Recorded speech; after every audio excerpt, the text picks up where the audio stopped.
Welcome to the Buffalo Plus YouTube channel. I'm Mike Catalana. Tre White is out. He's done for the season. The news coming on Friday after the Thanksgiving night game against the New Orleans Saints. We were down there for the game. And initially, when I saw Tre White hit the field, I thought maybe it was a cramp. They came out, he was laying on the ground. And then it was pretty quickly obvious that it was more than a cramp. They started looking at the knee. He was on the field for a while. He was in the tent, and then it was confirmed on Friday that it's a torn ACL. And last night, I think that was what the players knew or felt. That's what the coaches knew. And they didn't really respond to it because they were hopeful that on Friday, the MRI would show something different. But it showed torn ACL. He'll have surgery. He's out for the year. You know, the timeline would bring Tre back to this team for training camp next year is what the hope would be in getting ready for next season. But that's about next season. When we did get a chance to talk to the players after the game, I asked them about Tre White and what he means to the team. Here are two of the captains and Sean McDermott. I know all the guys in the locker room are praying for him and hurting with him because, again, you can't say a single bad thing about that man. You know, he comes in, he busts his ass every day. He's such a great teammate. You know, he talks to everybody the right way. And he just does the little things well that not many people see, but that's why he's so good, you know. So hoping that, you know, it's not too serious, and whatever the case may be, we got to have guys step up. And I think you guys saw Dane Jackson come in and make some good plays. And, again, we're going to have that going forward. Yeah, I mean, you know, to be honest, you know, I care for all of them the same, regardless of the caliber of player. You know, so we just pray that it's that he's back, and we'll just see where it goes. So we'll just take it one day at a time here. This is a huge playmaker for us, and just his presence on the football field is unmatched. And so hopefully he's healthy, and it's tough to come back home and not be able to finish a game. I know that hurts. Kind of same thing I had a few years ago going back to Green Bay. You just want it so bad, you prepare. And then something like that happens. So knowing Tre'Davious, though, he'll bounce back, whatever it may be. A couple of things from that. Josh Allen mentioned Dane Jackson. We're going to talk about him in a second. And Sean McDermott is right. I do believe he cares as people about each individual player the same, regardless of how good they are. Tre White's Tre White. Tre White was his number one pick. I mean, that was Sean McDermott's draft. That was before Brandon Beane was with the team. Doug Whaley was with the team, but you know what I mean. That was Sean's draft, and he took Tre number one with the pick that they got in the Mahomes deal. And then you end up with Josh Allen. This is the way this team was put together. It's Tre White. He's built the defense around that guy. So, yes, as people, I do believe Sean McDermott is that way. But as a football player, Tre White's impactful. And he's been a guy that's been with him from the start. Since he got a hold of this team, Tre White's been that guy. He's been a starter from day one. I remember being at that first mini camp. He's out there going one-on-one with Zay Jones. And we, thought, hey, here's this number one pick.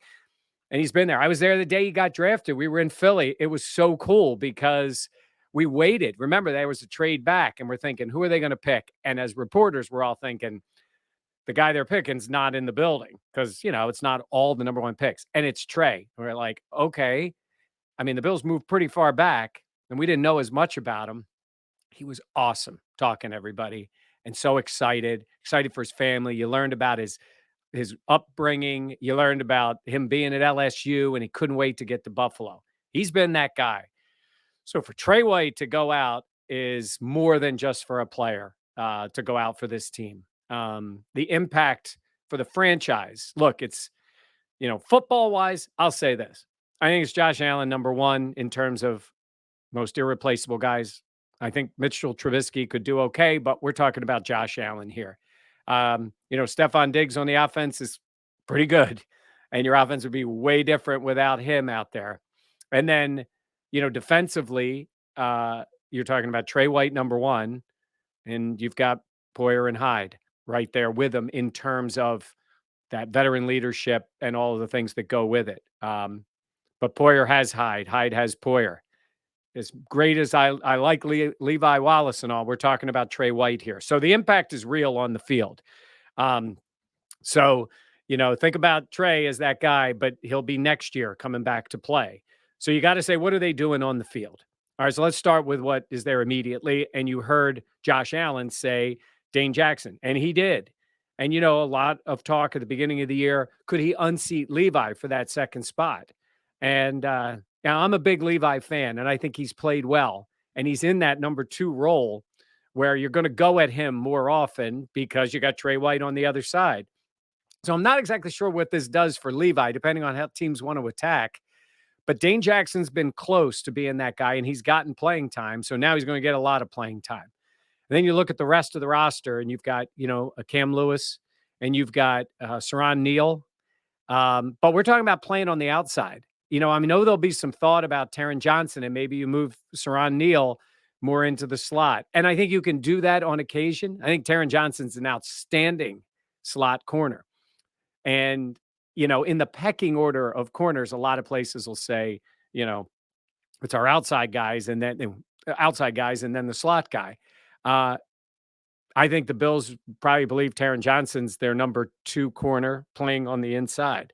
Now, that's just my own perception because of the position he plays and the importance of it. So I don't know. I mean, this is up to the Bills. And look, they've got veterans in that secondary. It's not like they have to plug a guy in and play him the amount of snaps Tre White plays. That's not going to happen because there's nobody on the roster that deserves that to just walk in and say you're going to play every snap. I guess, that could be the case. Dane Jackson could earn that.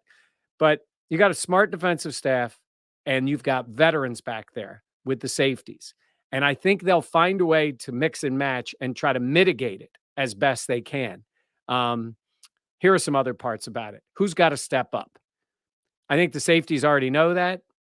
I also think the D-line knows it because you can hide some inability to get the quarterback when you got Tre chasing down the number 1 wide receiver. Well, when that's gone, you play differently and you need that pressure on the cornerback. Get to the quarterback, get to him quickly, and you don't need to cover as long. Defenses can play differently. So a little more pressure. We saw a lot from Ed Oliver on Thursday night. We need it more from the outside if you're talking about the Bills. They are going to need, Greg Rousseau, and if Boogie Basham's time is there. And we saw some real flashes last night from Jerry Hughes, and you saw Mario Addison early. So you want to try to make up for the loss of a top corner. You're not doing it individually, but you can do it collectively. And I do believe the Bills have the guys to do that. It's just going to be different. It's going to be different without Tre White on the field in many ways. But again, not every team has a guy like Tre. Not every team has guys like Poyer and Hyde back there. So that helps a great deal. These young guys have worked with them. And even, again, Levi's been in the system. Saron Neal's been in the system. Now Dane Jackson a couple of years. So we'll see what ends up happening. Could they be on the market for a veteran corner? Yes. You guys know this. There's no trades now. The trade deadline's over. You can pick somebody off a practice squad. I mean, they do have young guys that they like. We'll see if that's the case. There's veteran corners sitting out there. You'll see names probably like Quentin Dunbar, I think is a guy who's been out there, a guy who's played in the league.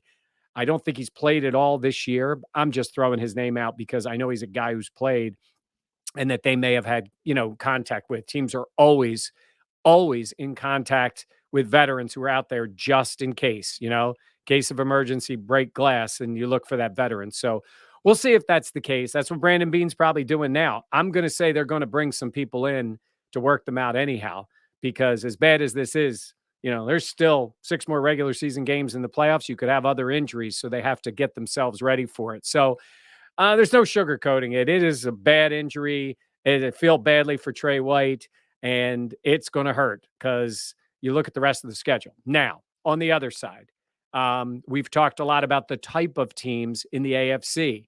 And, you've got Kansas City, I guess a little bit with the Chargers, right? Who else is throwing the ball up and down the field? Who else has the Tyreek Hills of the world that you want to match Tre White up with? That's not the way New England plays. Good, solid, tough. But, they're more of a running team and a quick passing game team. When you look at Baltimore, we know the way they play. You look at Cleveland, get them into the playoffs. Tennessee, right? Indianapolis. Again, not that you don't need a number one corner, but the conference isn't really set up that way. It's not like high flying, everybody's throwing the ball, 40 times a game. So, not that it's a plus, it's just a way to look at it. You're going to play defense a little differently and get the offense going. And there was signs on Thursday night. I'm not saying you're going to just go out there and try to outscore everybody, but you do have an offense that can score a ton of points. So on that side, you could conceivably make up for the loss of a number one guy like Tre White and play the rest of the season. This is life in the NFL. The Bills have been pretty fortunate to not have this type of injury from this type of player, but it's happened to them now, and now they have to go forward. This team's got a few days off, but the coaching staff will be working. Brandon Beane will be working. And next week, it's all about the New England Patriots and how the Bills match up with them, getting ready for a huge game coming up a week from Monday. So keep it here on Buffalo Plus YouTube channel. We'll have content the whole way leading up to the game. We won't be stopping just because the Bills have a few days off. But sorry for Bills fans. That's tough news. Sorry for Tre White, a really good guy and a great player that is going to be out the rest of the year. But he'll be back next year, watching this year the Bills try to make their run to the playoffs in the Super Bowl. All right, that's going to do it for me today for our team, Jenna Cottrell and Dan Fates. I'm Mike Catalana. Thanks for watching. Make sure to subscribe, like, and comment here on the Buffalo Plus YouTube channel.